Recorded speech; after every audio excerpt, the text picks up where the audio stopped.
And this is an exciting morning because for the first time in days, I'm probably not going to have a ton of ticks on my legs.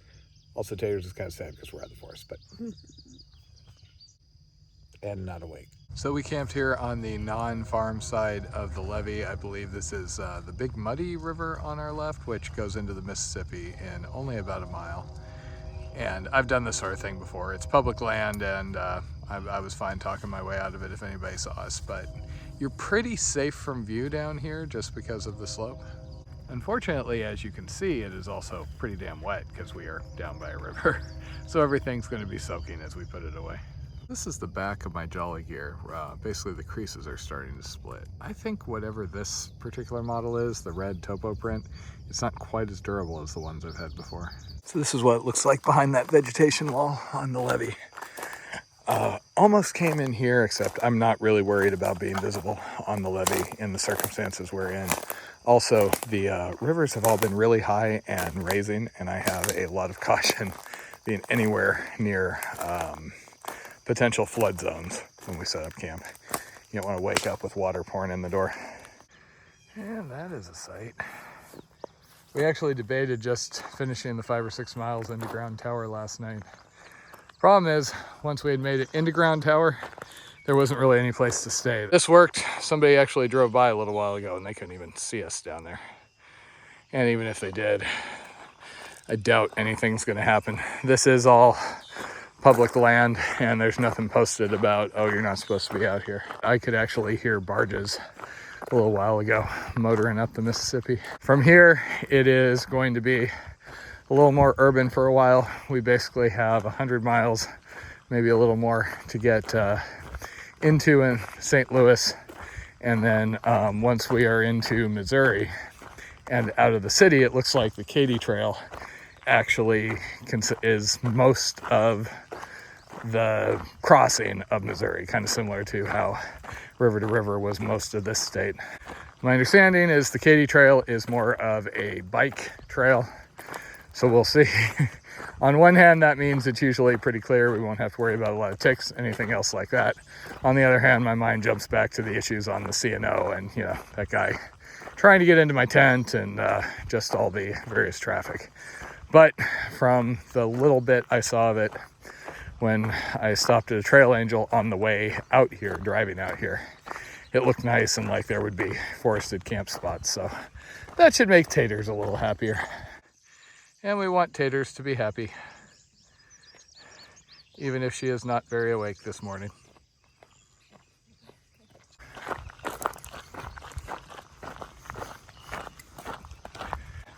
So if you followed us ever since the Mississippi and you're wondering what this corresponds to on those videos, this was basically the section where we got spanked by storms for days. St. Louis, when we left, that was where we actually had to break down the tent and go hide in the bushes with that massive lightning storm behind Jed. The most epic Tater set the tent up ever, I believe, as somebody said. And then the day after that was when we got stuck on that island in Cape Girardeau. And there was the flooding, some historical level flooding in Kentucky. Yeah.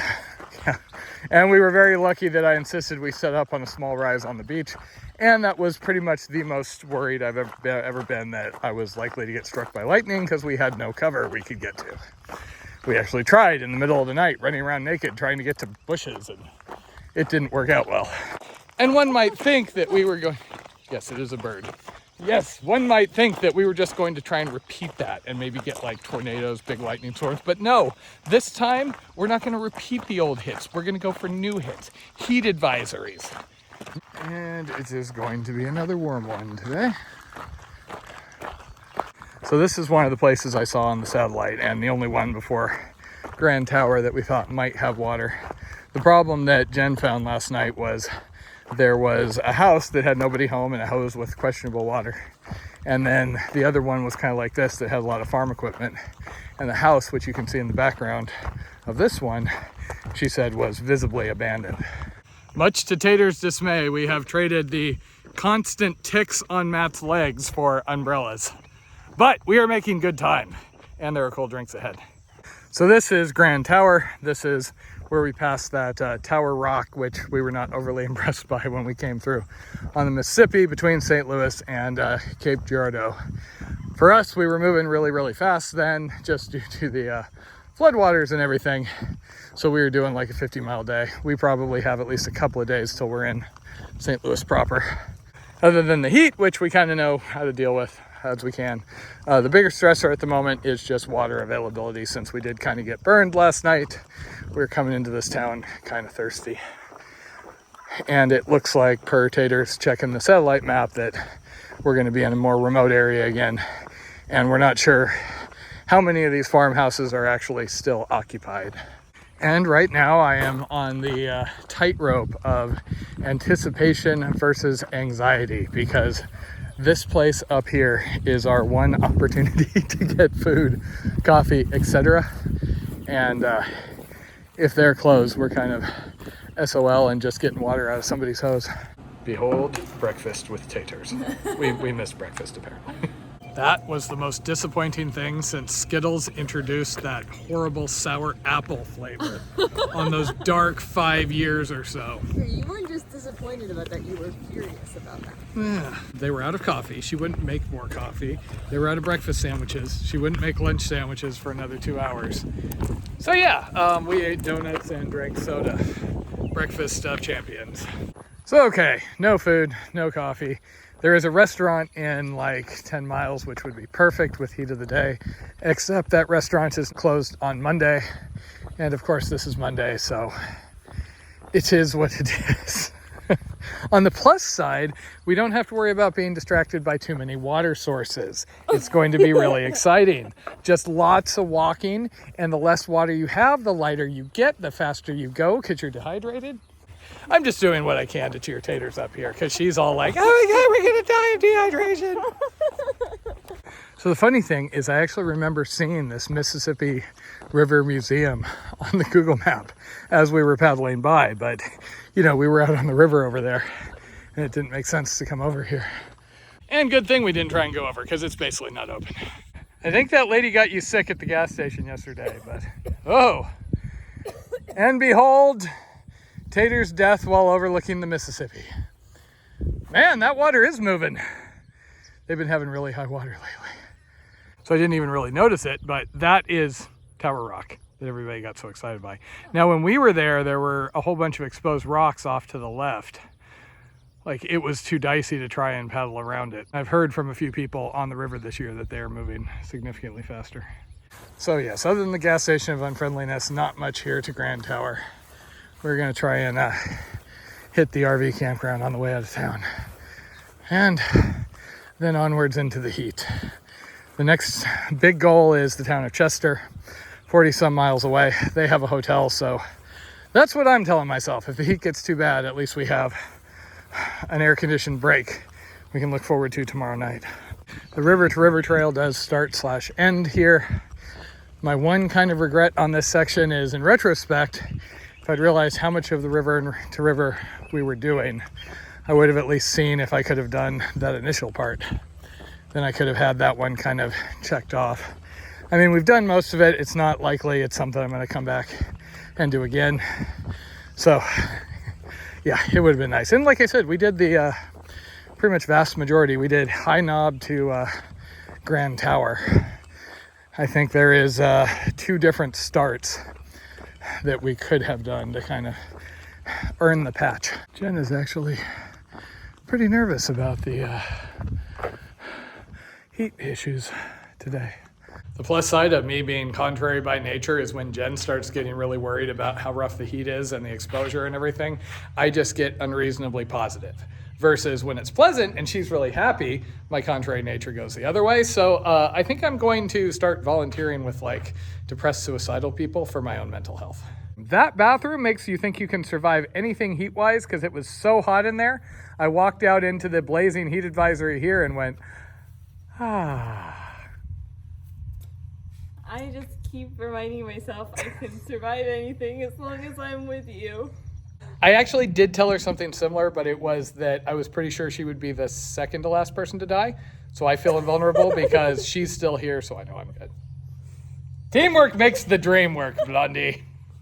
And we can hear the barges coming, and we just have such a warm fuzzy from the whole Mississippi thing. This campground looks familiar to me because water was also a high priority for us when we were paddling the Mississippi last summer. This was a place we stopped, and I ran up here with our jugs to fill them full of water from the spigots. Oh, why does everything have a tang? Also, I don't know who would reserve a park in the heat. Who would want to recreate in these conditions? That would, oh! I think Jen has strokes fairly often. Her eyes roll up like that. Usually I'm talking, so I only kind of notice. You know, Blondie, we only need like, oh, you see, she gets that scared look on her face. When, oh! You're pointing the camera at me again. There, I'm pointing the camera at me and you're just in the way. What I was going to say, we're like 700 viewers short of like 10,000. We have a porta potty with a lock on it. It's just like the Mississippi. Taters can't come out of the porta potty till we have 10,000. And just as we were about to actually get moving again, I saw this. See, we came in around Herod, I think. High Knob. Yeah, kind of wish that we had come down and like started there. Also, I am pretty sure that mileage is not correct. People get confused because there's a north and a south route. Welcome to Macetators Baking Across America. Ooh, maybe we can get baking SEO going with tags and terms, things, keywords. That's a good sign. I'm losing my ability to speak English. And here we have yet more corn with the taters for scale. No stealing corn.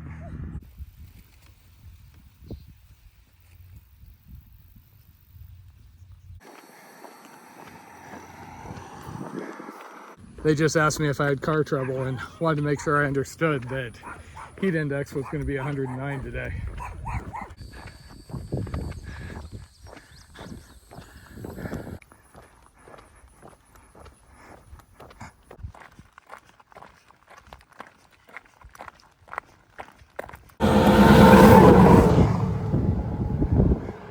Bayous and sloughs on the map. There's an otter slough, and Jen always gets excited because she loves otters. Really got to figure out how to find some in the wild to show her.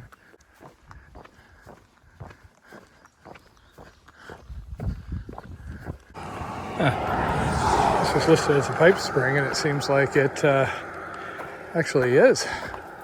This is actually really cool. A little spring out here. The only downside is I can't just undress and get under that. So we're planning to take a break here for a couple of hours, let the worst of the heat proceed a little bit, and then we have a plan to basically knock through the last of the heat of the day to get to a restaurant by around 7 o'clock. That is, will be closed, but we think we can get water. Fill up on water, and then we have a longer section along a levee without access to water, and we'll do that, probably hiking until closer to midnight is the plan.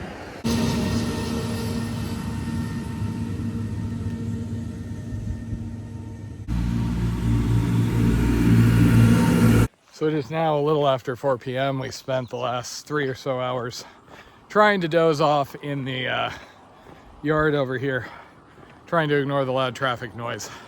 Now, per the forecast, the ambient is not actually that much cooler now. It's claiming that it doesn't drop off until about 7 or 8, but we can't wait that long.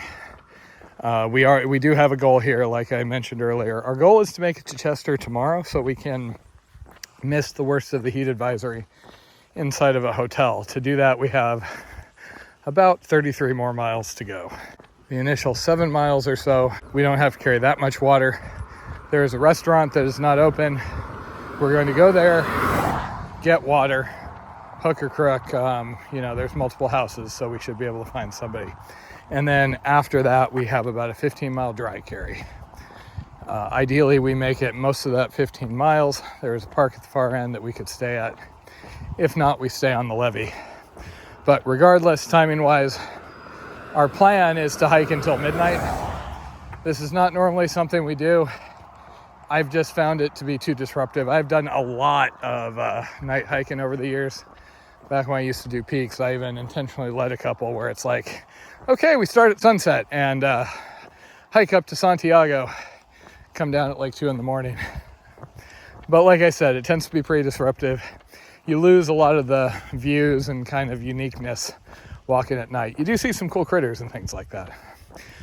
Here, we're trying it just to see how Jen and I can manage it. It will help us avoid the worst of the heat. And in this case in particular, since that last 15 is mostly going to be on a levee, we're not as worried about traffic. Because I don't want to be on the side of a road like this till midnight with, potentially drunks or people that can't see well at night weaving all around. And we have headlamps and phones, but we don't have like those L-wire runner rigs or anything. So we shall see. We also have some Trail Angel resources we can call upon if we need to, though we kind of hate having anybody scramble and go out of their way for us. Oh ho! And it is so much warmer in that sun. I also haven't been feeling that great. Might just be the heat.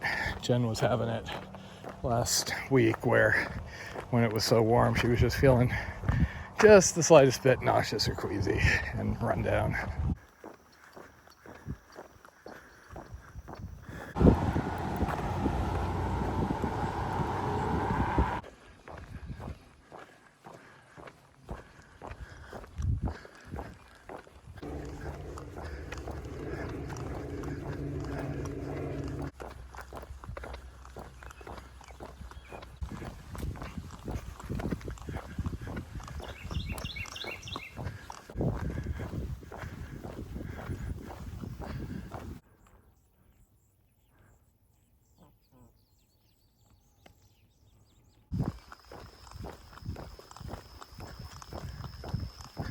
.30 and I can confirm it is still bloody hot. We are hoping to get water from some houses up here, and then we are on the levee for however long we plan to go tonight. After last night, Matt and I were both inclined to be pretty cautious with our water supply. We're actually coming up on a bar here, the Bottoms Up Bar and Restaurant, and we think the trail was routed this way specifically to have that as a water source. Unfortunately, they're closed Monday, Tuesday, and it's a Monday. Now, there's a cluster of houses around that restaurant and also another cluster that we just passed. So we decided to start asking at the first cluster. Figured there's 10 or so houses between the clusters. One of them will be able to have water. And first one we stopped at, a nice big yard. Lady was towards the back of the yard. So called out to her. She was really friendly. Had a spigot with city water, asked us a few questions about the trail. So the good news is I have a gallon of water on my back and we are now set for the night. And of course the bad news is I have a gallon of water on my back. Well, that might have been an option.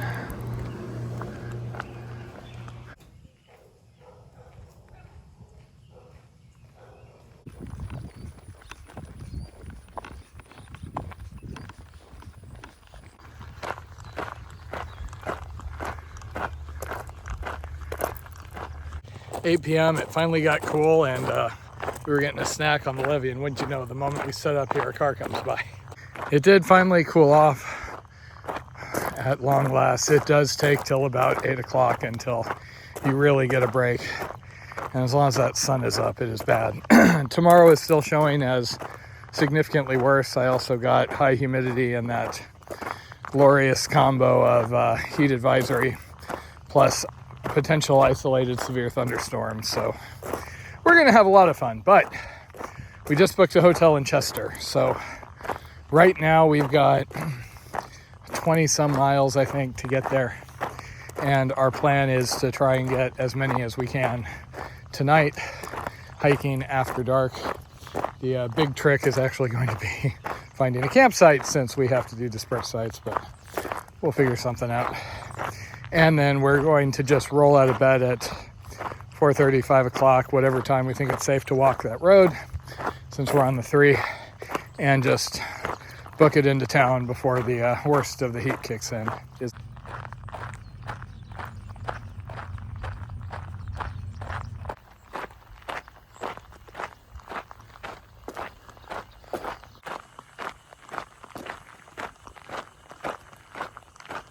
Temperature-wise, this is fairly decent, but unfortunately the mosquitoes have come out in force here. I just had to wait for Jen to catch up and got pretty much eaten alive.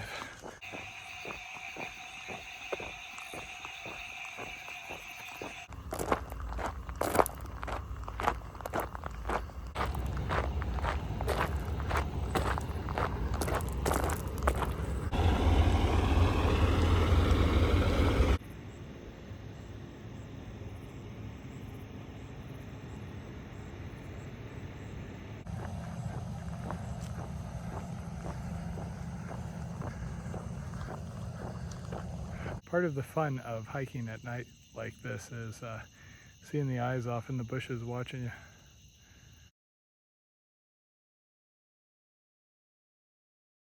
11:41. We managed to find a relatively secure spot. Not that it really matters that much. We're only going to be here for about 5 hours and get moving early is the plan. So quite frankly, I would set up out in the open.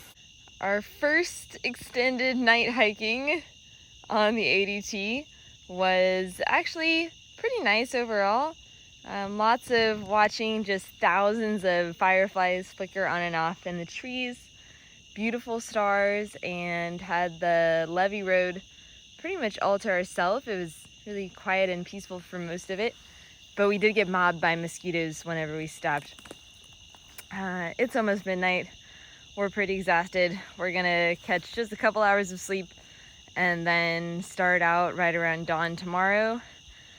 That way we can book it into a hotel in Chester before the main mid-afternoon heat hits, because it may get up to 100 tomorrow. And at that point we'll finally get a chance to catch up on some sleep. Home sweet home for the night.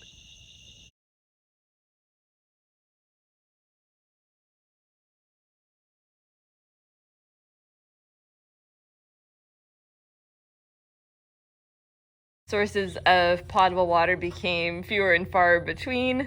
We actually ordered extra jugs so we could have more capacity. Anyway, this was Matt!